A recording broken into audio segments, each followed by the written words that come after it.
So the next session is about measuring the impact in the new search era, right?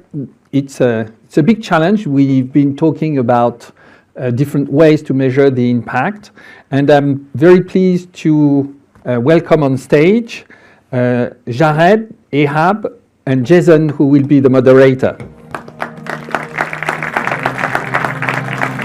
So Jared is head of content marketing at Wise. Jared leads the content marketing teams at Wise, a global technology company building the best way to move money around the world. Jared is passionate about combining organic content with performance marketing to drive meaningful, measurable impact.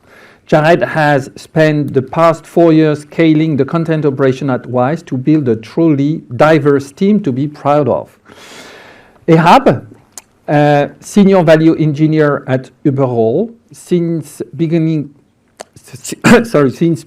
part of the Uberall team, Ehab has had the privilege of collaborating with some of the globe's most prominent brands, both as trusted partners, resellers, and as direct enterprise clients.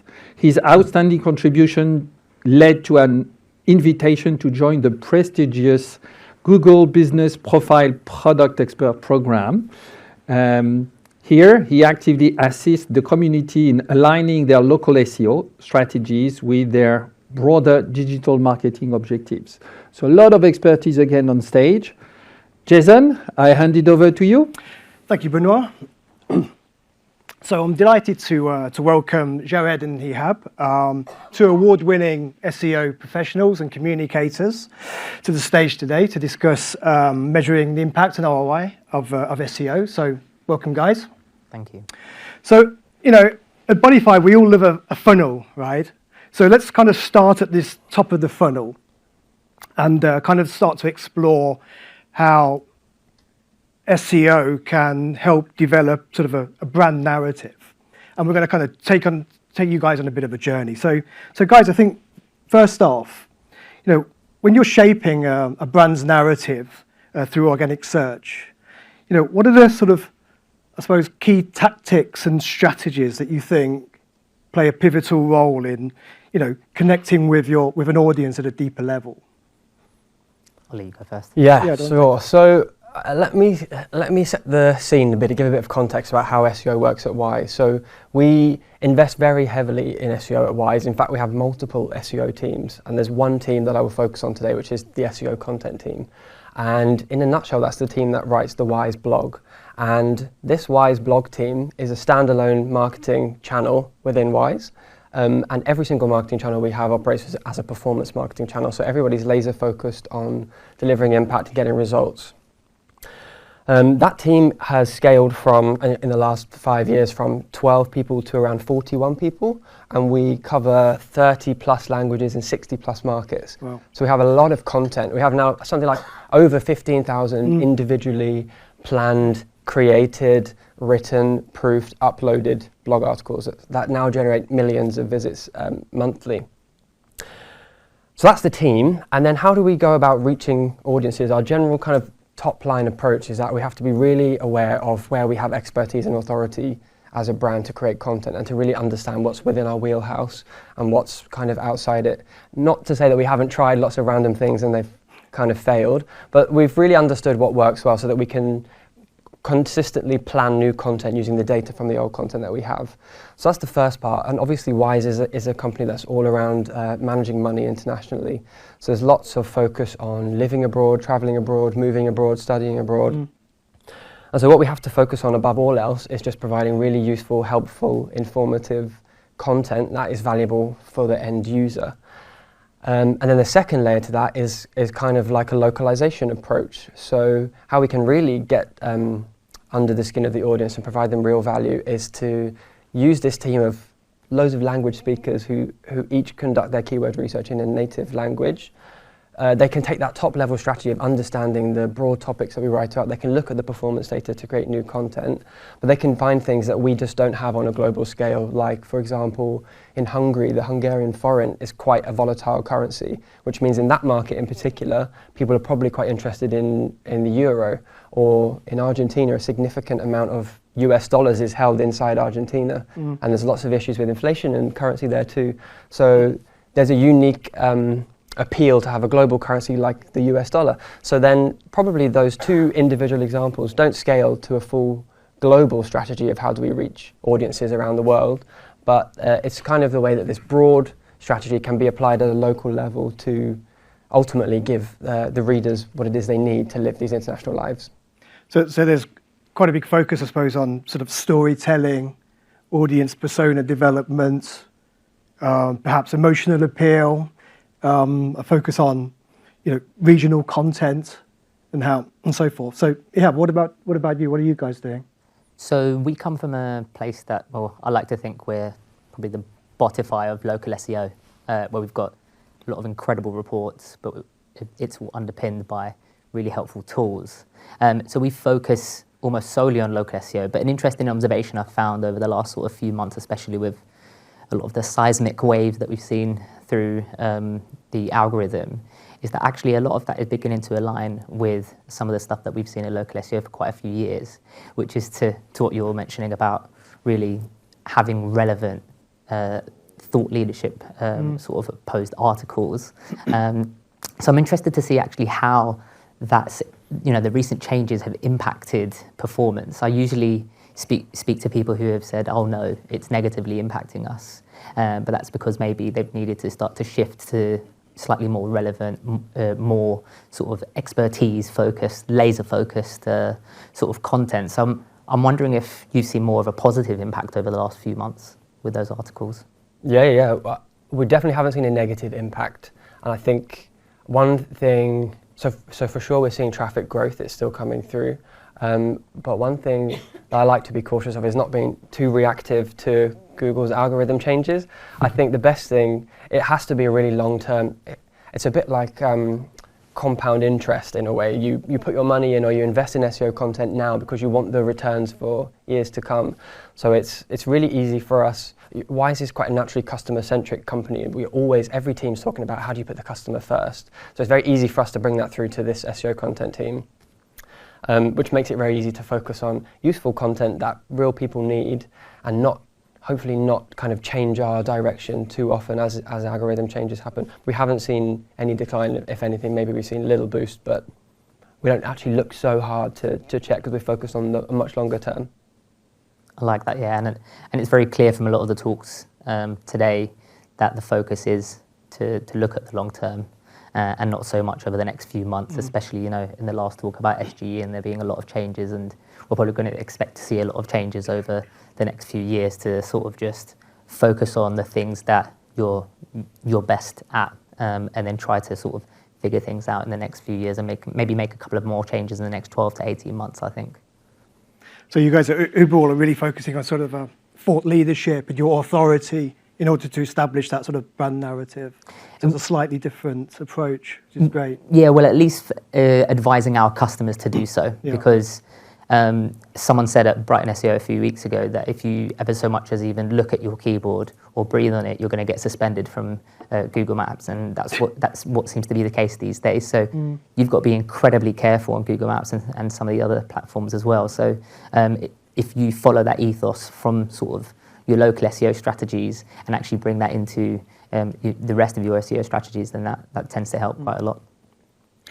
And I think, developing that narrative, I think it really is in many respects, it's an omni-channel experience. And one thing we found at Botify, we've worked with Gartner, and we've identified that, there's an increasing investment in offline channels, right? But the good news is that SEO of the digital channels is the channel which is receiving the most investment, which is great news for everybody in this room, right? But what we know is that there's now an increased necessity to prove ROI of SEO. But one challenge we have, I think, is that there's a chasm between, as SEO professionals and business leaders. We're looking at different metrics. We're looking at ranking, indexation, visits, and so on and so forth, where our business leaders are looking at lifetime value, the cost of customer acquisition, and so on. So I suppose one thing I'd be interested to learn is, what sort of practical insights or tips could you give folks in the audience today to help them champion their SEO, SEO investments and SEO efforts in the wider business? Okay. Yes, thank you. So I think, first of all, let's focus on, I need to focus on SEO content primarily. So I know there's a lot of other types of SEO that you could look at, but if you just focus on SEO content, there are probably two practical insights I would share. And the first is around KPIs and is getting buy-in into the KPI. Yeah. It's kind of like this motto or mantra I'm trying to instill, which is never stop publishing new content. And the challenge you might find yourself in, or we all might find ourselves in, is that, especially in a month where your traffic declines or perhaps there's a performance issue that you need to address, you have to figure out what's going to be your priority, or what actions am I going to take next to resolve this issue. You could optimize the content that had the biggest drop. You could refresh your top performing content, hoping to defend it from some future problem. Or you could review the worst performing content, hoping that maybe there's a bit of marginal gains to grab from there. Probably the answer is you should do all of those things, but never stop publishing new content on top. So you have to imagine a graph which goes all the way from January 2019 to today as how we scaled from 2,000 to 15,000 blog articles. The line is perfectly smooth, it's great. And then we correlated the organic traffic with it, and it's a journey.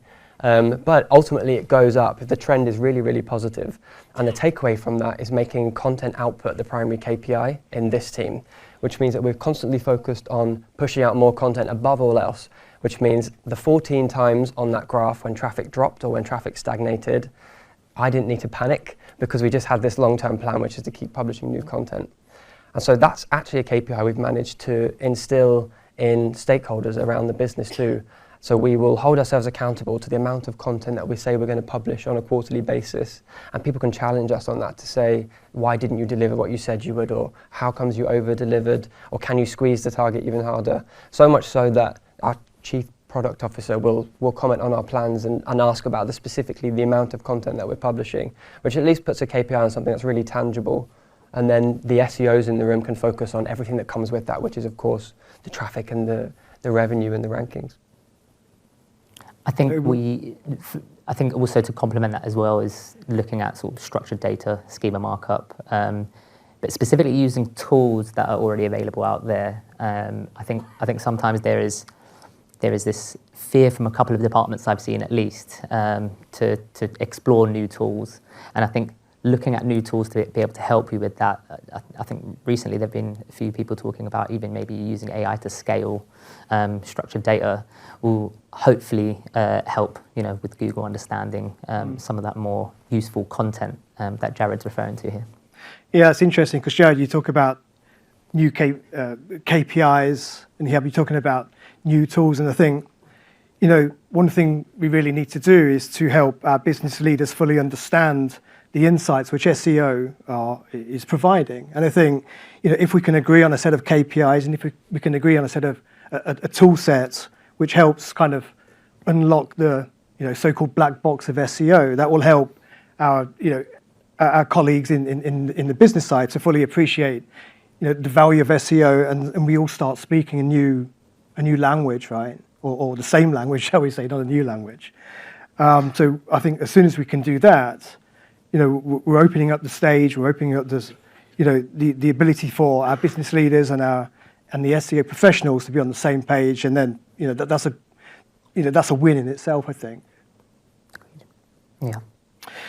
So, in order to to start to implement these SEO optimizations and so on, so we're drilling down a little bit more. I mean, the subject of the day, right, is sort of AI and automation. We've been speaking a lot about AI at Botify Connect today. I think there's some more discussions about that later on. So, in your view, how do you think, how will AI and automation start to contribute to the return on investment of SEO. So any thoughts on that, Jared? Yes, of course. I thought so. So I mean, the future of AI and where is SEO heading? Ultimately, we have no idea. I don't think that it's unreasonable to imagine that there probably are a whole suite of jobs which are about to exist that didn't exist before. Most of the jobs we do in this room didn't exist fairly recently, so that's not unrealistic. But then if you look at ChatGPT, has been around for a year. Google Bard, Bing Chat have been lurking around since February and March, and so far the SEO industry hasn't fallen apart. So that's kind of a reality check. But in terms of how AI can influence ROI, I can see loads of ways that it can, because if you go back to my previous point around content being your primary lever for growth in an SEO content function, what that means is that you need to get as much content as you can for your budget or for your headcount. So if you take the assumption that you already have process in place to make sure the content is high quality and it ticks all the boxes that you need to tick. Like Wise is in a highly regulated industry. No way can I just let AI write all our content and wish for the best. So we would never get there. But if you can find ways that AI can enhance your processes or can help you with things like briefing content, learning, it can explain things to you in such easy ways, it can really accelerate your ability to then do keyword research to a higher quality level so that the content itself can be better than it would have been. Ultimately, if you can get more for your money, so to speak, then your ROI will be positively impacted. Yeah, I see AI more being a time saver as opposed to replacing a lot of the work that you're doing. It's more complementing it. Even if we think about some of the tasks that we do day to day that maybe are not SEO related. I use Grammarly Premium. I was a few days ago even reviewing or giving some feedback about a fellow colleague. I was using Grammarly Premium to help change the tone of what I was saying because I was worried that it would come across aggressive. That's around content, but I went through 3 or 4 tries first before I accepted what I liked. If there's something out there that can help with that, then great. Like what you mentioned in terms of processes, one of the things that we do at Uberall as well is we know that a lot of our customers aren't necessarily responding to reviews. 500,000, 1 million reviews across all of their locations. Some British institutions that are not responding to reviews at all, and the main reason why is because it's a massive mountain of effort. AI has become this sort of magic wand that's come out of nowhere that's actually been able to resolve at least half of those which don't actually have any text on them. Someone's just put a star rating and just left it. Those, you can start churning through some very customized responses where you can put some specific tones to them. That's not as heavily regulated, and I think you can get away with doing that quite well. We are working with a couple of other things as well with regards to sort of text-based reviews, but we are sort of heeding caution. I think when we first spoke about this, I was asking questions about really, do we see AI more being a tool that we invest in a few years' time? In the financial space 10 years ago, cloud computing was still almost like someone's discussing a virus in the room, and they were really, really scared to invest in it, especially in the financial services industry or even in defense contracts. Now everyone is on AWS or Azure or Google Cloud. I wonder if right now this is just the early phase and it just needs a lot more refinement and a lot more trust. What do you think of that? I think exactly the same thing. I also feel worried maybe in a way that we'll get left behind if you don't kind of embrace what AI can do for you. Yep.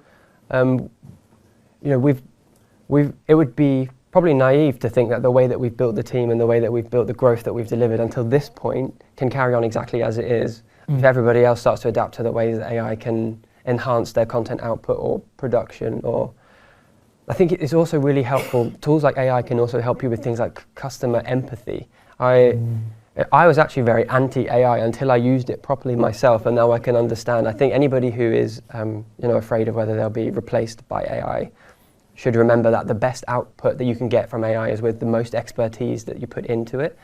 So I was asking it things like, what are some unique challenges to customer types in Singapore? And that would be hard to find by just Googling like in a traditional sense. Or what are some challenges that are faced by people in the US or businesses in the US which are not faced in the UK? And it can just give me a really quick summary, which then means I can, do a better job of giving the content that's useful to those real people. I mean, it's interesting you're talking about AI. From what I hear, you're focusing predominantly on content, right? And it goes back to one of Adrian's initial, predictions around will AI supersede human creativity? I think that's probably one of the predictions which is going to turn out correct, right? So that's really great.